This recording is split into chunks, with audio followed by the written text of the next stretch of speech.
Welcome to Hema creatives. Friends, ಇವತ್ತು ವರಮಹಾಲಕ್ಷ್ಮಿ ಹಬ್ಬಕ್ಕೆ ಮಹಾಲಕ್ಷ್ಮಿಗೆ ಸೀರೆ ಹೇಗೆ ಉಡ್ಸೋದು ಅಂತ ತೋರಿಸ್ತಾ ಇದ್ದೀನಿ. ನೋಡಿ, ಪದ್ಮಾಸನದಲ್ಲಿ ಕುಳಿತಿರೋ ಮಹಾಲಕ್ಷ್ಮಿಗೆ ಸೀರೆ ಹೇಗೆ ಉಡ್ಸೋದು, ಅದು ಒಬ್ಬರೇ ಯಾರ್ದು ಹೆಲ್ಪ್ ಇಲ್ಲದೆ ಸ್ಯಾರಿ ಉಡ್ಸೋದು ಹೇಗೆ ಅಂತ ತೋರಿಸ್ತಾ ಇದ್ದೀನಿ. ಯಾಕಂದರೆ ತುಂಬ ಜನ ಇದ್ದರೆ ಅವರು ಇವರು ಇಟ್ಕೊಳ್ತಾರೆ ಅನ್ಬೋದು. ಯಾರು ಇಲ್ಲದಿದ್ದಾಗ ಒಬ್ಬರೇ ಉಡ್ಸೋದು ಸ್ವಲ್ಪ ಕಷ್ಟ ಆಗುತ್ತೆ. ಅದಕ್ಕೆ ಈಸಿ ಮೆಥಡಲ್ಲಿ ನಾನು ತೋರಿಸ್ತಾ ಇದ್ದೀನಿ. ನೋಡಿ, ಈಗ ಸ್ಟಾರ್ಟ್ ಮಾಡ್ತಾ ಇದ್ದೀನಿ.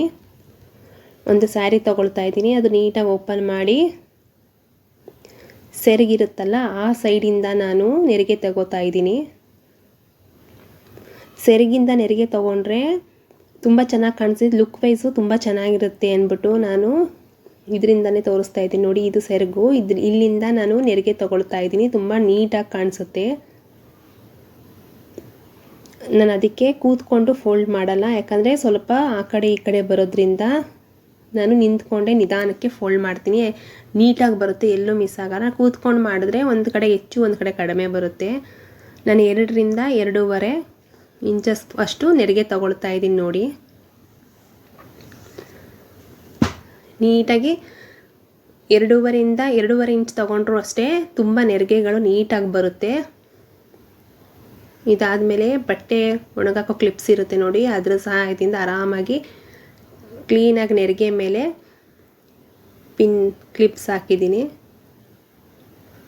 ಅದಾದಮೇಲೆ ಅರ್ಧ ನಾನು ನೆರಿಗೆ ತೊಗೊಂಡಿದ್ದೆ, ತಿರ್ಗಾ ಇನ್ನರ್ಧ ನೆರಿಗೆ ತೊಗೋತಾ ಇದ್ದೀನಿ. ನೋಡಿ, ಇನ್ನರ್ಧ ನೆರಿಗೆ ತೊಗೋತಾ ಇದ್ದೀನಿ ನಾನು. ನೀಟಾಗಿ ನಿಂತ್ಕೊಂಡು ಮಾಡಿದ್ರೆ 2.5 ಇಂಚ್ ಅಂತಂದರೆ ಯಾವ ಕಡೆನೂ ನಮಗೆ ಸ್ವಲ್ಪನೂ ಮಿಸ್ಟೇಕ್ಸ್ ಆಗ್ತದೆ, ನೀಟಾಗಿ ಬರುತ್ತೆ. ಅದಕ್ಕೋಸ್ಕರ ಕೂತ್ಕೊಂಡು ಮಾಡಿದ್ರೆ ಸ್ವಲ್ಪ ಮಿಸ್ಟೇಕ್ಸು ಆಗುತ್ತೆ. ಅದಕ್ಕೋಸ್ಕರ ನಾನು ಇದನ್ನು ನಿಂತ್ಕೊಂಡೇ ಮಾಡ್ತಾ ಇದ್ದೀನಿ.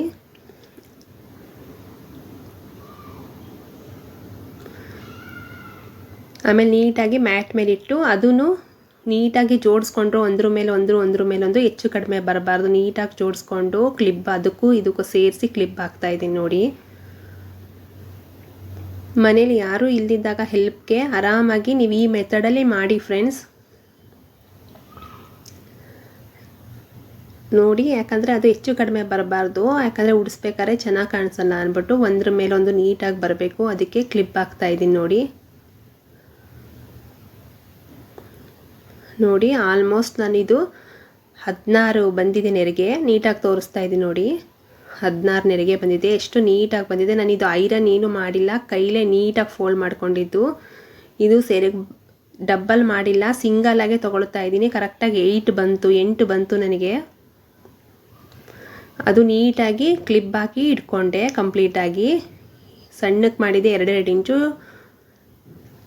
ಇವಾಗ ನೋಡಿ, ಒಂದು ಕಳಸ ಒಂದೇ ಇಟ್ಟಿದ್ದೀನಿ. ಅದು ಕೆಳಗೆ ತಟ್ಟೆಯಲ್ಲಿ ಅಕ್ಕಿ ಇಟ್ಟು ಕಳಸ ಇಟ್ಟಿದ್ದೀನಿ. ಎರಡನ್ನೂ ಇಟ್ಬಿಟ್ಟು ಒಂದು ಕ್ಲಿಪ್ ಹಾಕಿ ಪಿನ್ನಿಂದ ಇದನ್ನು ಸೇರಿಸಿ ಪಿನ್ ಮಾಡ್ತಾ ಇದ್ದೀನಿ. ನೋಡಿ, ಅದು ಪಿನ್ ಮಾಡಬೇಕಾದ್ರೂ ನೋಡಿಕೊಂಡು ಒಂದ್ರ ಮೇಲೆ ಒಂದು ಬಂದರೆ ನಮಗೆ ಕ್ಲೀನಾಗಿ ಕಾಣಿಸುತ್ತೆ ಅಂತ ಅಷ್ಟೇ.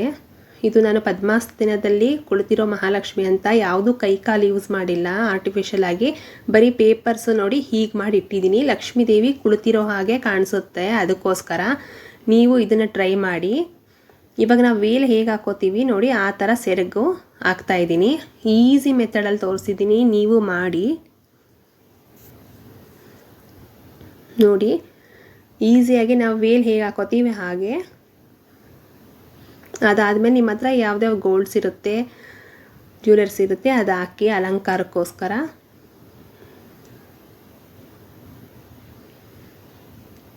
ನಾನು ಅಲಂಕಾರ ಸಿಂಪಲಾಗಿ ಮಾಡ್ತಾ ಇದ್ದೀನಿ. ನೋಡಿ, ಮಧ್ಯೆ ಅಂತೂ ಎಷ್ಟು ಚೆನ್ನಾಗಿ ಕಾಣಿಸುತ್ತೆ ನೆರಿಗೆ ತೆಗೆದಿರೋದು ನಾವು. ತುಂಬ ಚೆನ್ನಾಗಿರುತ್ತೆ. ಲಕ್ಷ್ಮೀ ದೇವಿ ಕುಳಿತಿರೋ ಹಾಗೆ, ಪದ್ಮಾಸನದಲ್ಲಿ ಕುಳಿತಿರೋ ಹಾಗೆ ಕಾಣಿಸುತ್ತೆ. ಯಾರ್ಯಾರಿಗೆ ನಿಮಗೆ ಈ ವಿಡಿಯೋ ಇಷ್ಟ ಆಯಿತು ಲೈಕ್ ಮಾಡಿ, ಶೇರ್ ಮಾಡಿ, ಸಬ್ಸ್ಕ್ರೈಬ್ ಮಾಡಿ ಫ್ರೆಂಡ್ಸ್. ನೋಡಿ, ಕಂಪ್ಲೀಟ್ ಆಯಿತು. ವರಮಹಾಲಕ್ಷ್ಮಿ ಸೀರೆ ಉಡಿಸಿದ್ದು ತುಂಬ ನೀಟಾಗಿ ಬಂತು. ಎಲ್ಲೂ ಒಂಚೂರು ಮಿಸ್ಟೇಕ್ಸ್ ಆಗಿಲ್ಲ. ಒಬ್ಬರೇ ಆರಾಮಾಗಿ ನೀಟಾಗಿ ನಾವು ದೇವರಿಗೆ ಉಡಿಸ್ಬೋದು. ಟೈಮು ತುಂಬ ಸೇವ್ ಆಗುತ್ತೆ. Thanks for watching. Thank you friends.